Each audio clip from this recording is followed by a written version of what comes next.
Hello everybody, I have a rant video for you today. I want to talk about a series of things that happened today, but the most important one and the most potentially deadly one is going to be at the end. So please stay tuned and please witness the buildup. A while ago, I made a video where I complained, and rightly so, about how it seems to me that in the 21st century we cannot relax anymore. Do you feel it too? Maybe it depends where you live. There's so many stressors, so many things that get you uptight. It's really hard just to have a relaxing day. And that showed itself several times today, culminating in the big one at the end. Well, today my girlfriend was off from work on a Tuesday. It's very rare that she's off during a weekday to the point where the two of us can spend the day together. And it's July now, my favorite month. And the weather is beautiful, so we decided to go out and do a few things together.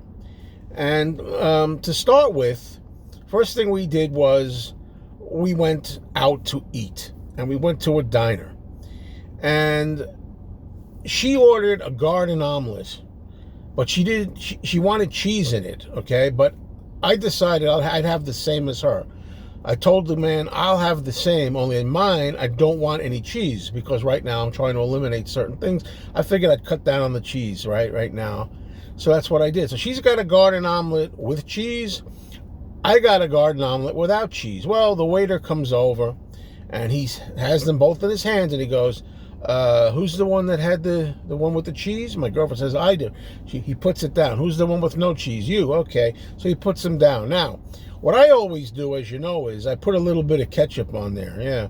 So I put a little bit of ketchup on mine, and I start eating it, and I noticed there's cheese in mine. Why is that?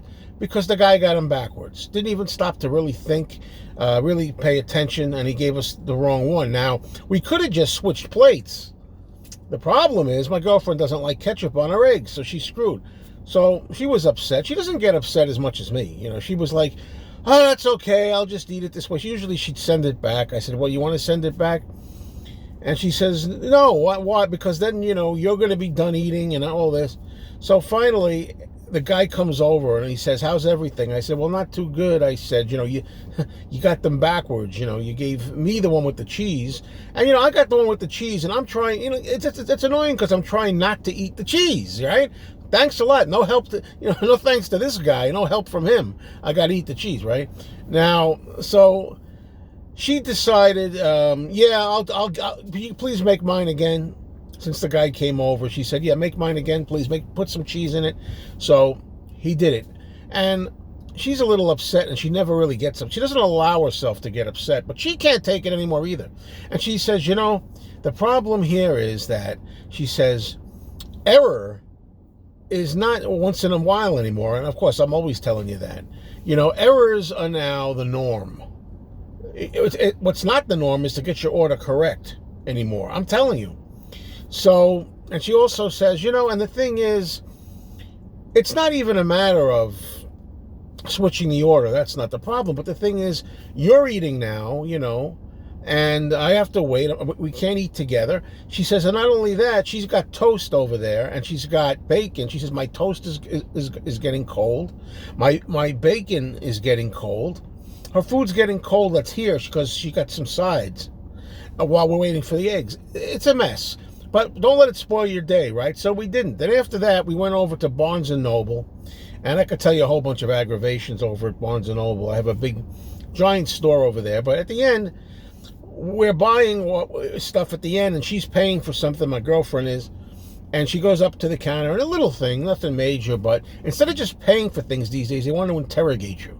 So right away, the woman says, can I have, you have like a rewards thing or whatever it is? Can I have your number? So she gives her number and says, I don't have any record of that. Can I have your email? And all that? She goes, you know what? Forget it. Just forget. I don't want it. Forget it. Just charge me whatever it is. She was...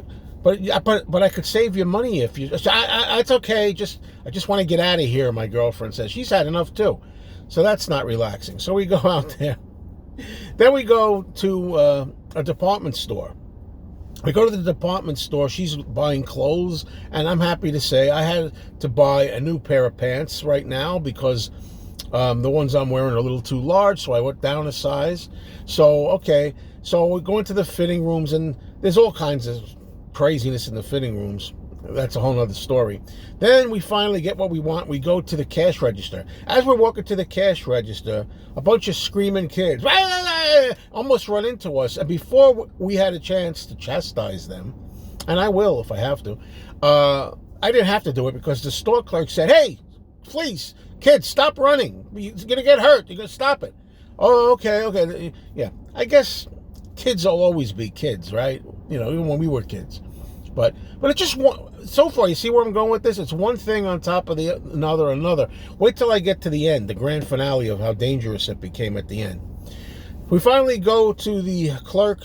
We have to wait on a long line. Okay, whatever. I'm just throwing that in as a little paprika to add to the sauce. And then we get online. And again, when my girlfriend goes to pay, says, can I have your number, please, phone number? So she gives her phone number, and she says, your phone number is, I don't know, I'm not registered. Would you like a rewards card? And she says, no, that's all right. Just forget about it. He goes, well, do you know what a rewards card is? She says, because for the rewards card, said, no, I'm really not interested. Thank you very much. She was a lot politer than I'm making it sound. She has more tolerance than I do. But basically, again, with the interrogations, look, I'm here. I want to pay for it. Goodbye. I mean, why? All this stuff. She gave her number. Two places she gave the number that she went to, and at both places they didn't recognize it or didn't have it or whatever. It made it a big federal case. So we're done, okay? Now the best part, okay? The potentially most deadly part.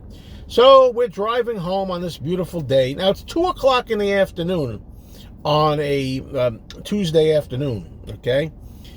We're driving. I get on the parkway, and we're in the middle lane. There's a left lane, a right lane, and the middle lane. I'm in the middle lane, going about 60 miles an hour, I guess.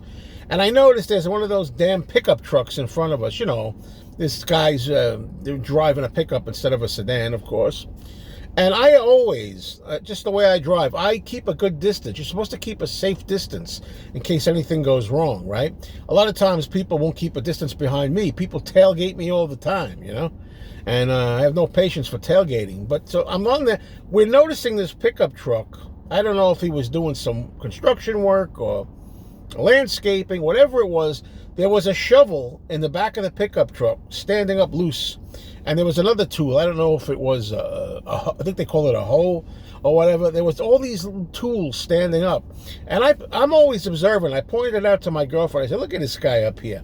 A good stiff wind comes along or something, those things could blow right out. So I was mindful of this. No sooner do I say that, folks, seconds later, whoosh, the shovel comes flying out, and some other tool comes flying out, and I'm over here, and right away I go, I jammed on my horn, I stopped. Now, we're on a freaking parkway. Luckily for us, this is 2 o'clock in the afternoon on a Tuesday. Nobody is around. There's not many people on the left, not many people on the right, nobody really behind me, nobody tailgating me.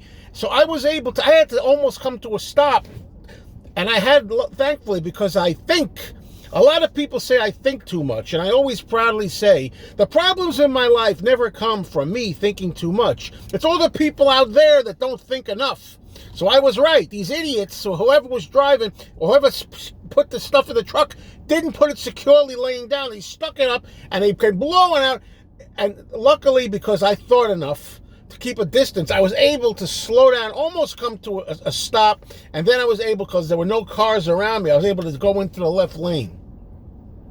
And somebody behind me I hope they didn't run, somebody must have run it over. That was a big giant shovel that could have caused a lot of damage. Now, could you imagine if that thing flew off and crashed through our windshield? I mean, really, we don't know what's going to happen or when, but my point of this whole thing is, it's just stress, constant stress. Stress at the diner, stress at the department store, stress at the bookstore, stress with kids running around in the store, on the road, maniacs, and on and on and on and on. That's me saying, don't sweat the small stuff.